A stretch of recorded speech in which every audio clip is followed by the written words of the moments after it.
عرض و معروض سے پیشتر آئیے ہم اور آپ مل کر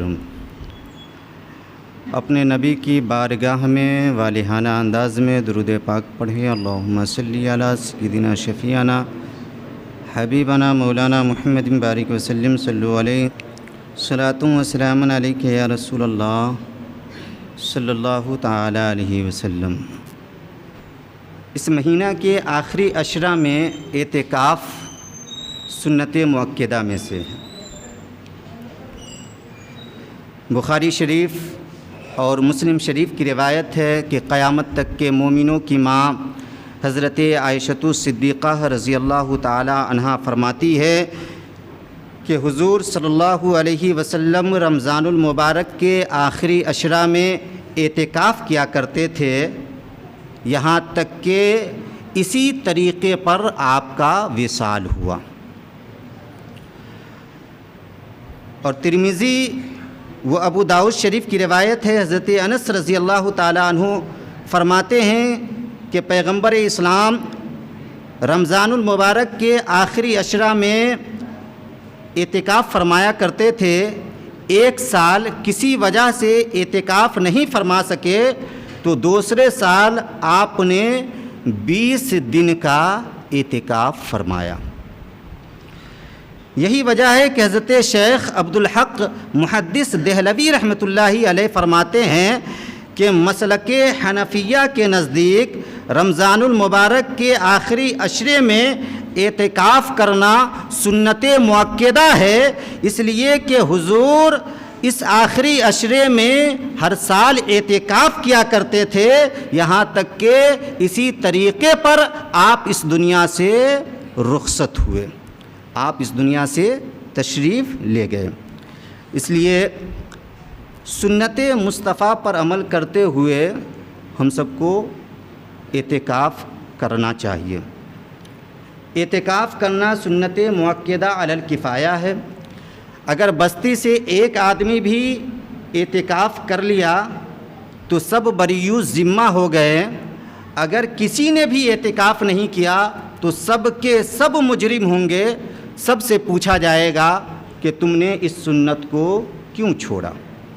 لہٰذا 20 رمضان المبارک کو سورج ڈوبنے سے پہلے اعتکاف کی نیت سے آپ مسجد میں آئے، اور پھر 30 رمضان المبارک کو سورج غروب ہونے کے بعد یا 29 رمضان المبارک کو چاند نکلنے کے بعد آپ مسجد سے نکلے، اعتکاف کریں۔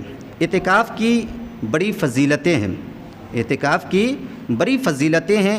ایک فضیلت میں آپ کے گوشے گزار کرتا ہوں۔ بیہقی شریف کی روایت ہے، رسول کریم علیہ الصلاۃ والتسلیم نے ارشاد فرمایا کہ جس نے رب کی رضا حاصل کرنے کے لیے رمضان کے آخری عشرہ میں اعتکاف کیا تو گویا اس نے 2 حج اور 2 عمرہ کیا۔ کیا پتہ چلا؟ پتہ یہ چلا کہ رسول پاک نے ارشاد فرمایا کہ جس نے رب کی رضا حاصل کرنے کے لیے رمضان کے آخری عشرہ میں اعتکاف کیا، اللہ تعالیٰ اسے 2 حج اور 2 عمرے کا ثواب عطا فرمائے گا، 2 حج اور 2 عمرے کا ثواب عطا فرمائے گا۔ اعتکاف یہ ایسی عبادت ہے جو پچھلی امتوں میں بھی موجود تھی، یہ عبادت پچھلی امتوں میں بھی موجود تھی۔ جبھی تو اللہ رب العزت قرآن مقدسہ میں ارشاد فرماتا ہے وَأَعِدْنَا إِلَىٰ إِبْرَاهِيمَ وَإِسْمَاعِيلَ أَن طَهِّرَا بَيْتِيَ لِلطَّائِفِينَ وَالْعَاكِفِينَ وَرُكَّعِ السُّجُودِ۔ اللہ فرماتا ہے کہ ہم نے حضرت ابراہیم و اسماعیل علیہم الصلاۃ والتسلیم کو یہ تاکید فرمائی کہ وہ میرا گھر خوب صاف ستھرا کرے، کس کے لیے؟ طواف کرنے والوں کے لیے، اعتکاف کرنے والوں کے لیے اور رکوع سجود کرنے والوں کے لیے۔ سبحان اللہ۔ تو یہ ایسی عبادت ہے جو پچھلی امتوں میں بھی موجود تھی۔ اس سے یہ بھی پتہ چلتا ہے کہ مسجد کو صاف ستھرا رکھنا چاہیے تاکہ جو اس میں متقف ہو، جو نمازی ہو، اس کا دل اچھی طرح لگے۔ اللہ تعالی ہم سب کو اپنے محبوب کی اس خوبصورت سنت پر عمل کرنے کی توفیق عطا فرمائے۔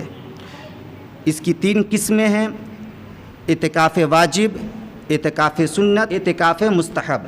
اعتکاف واجب اس کو کہتے ہیں کہ اگر کسی نے منت مانی کہ میرا، مثال کے طور پر میرا بچہ بیمار ہے، اگر یہ تندرست ہو گیا تو میں 3 دن کا اعتکاف کروں گا، تو اس پر واجب ہے کہ وہ روزے کے ساتھ 3 دن اعتکاف کرے۔ اعتکاف سنت یہ 10 دن کا ہوا رمضان المبارک کے آخری عشرے میں، اور اعتکاف مستحب اسے کہتے ہیں کہ آپ جب مسجد میں آئے اعتکاف کی نیت کر لے، جب تک مسجد میں رہیں گے آپ کو نماز پڑھنے کا بھی ثواب ملتا رہے گا، ذکر و اذکار کرتے رہیں گے اس کا بھی ثواب ملتا رہے گا، اور ساتھ میں اعتکاف کا بھی ثواب ملتا رہے گا۔ نویت سنت الاعتکاف کر لیا کریں۔ اللہ تعالی ہم سب کو سنت نبوی پر عمل کرنے کی توفیق عطا فرمائے۔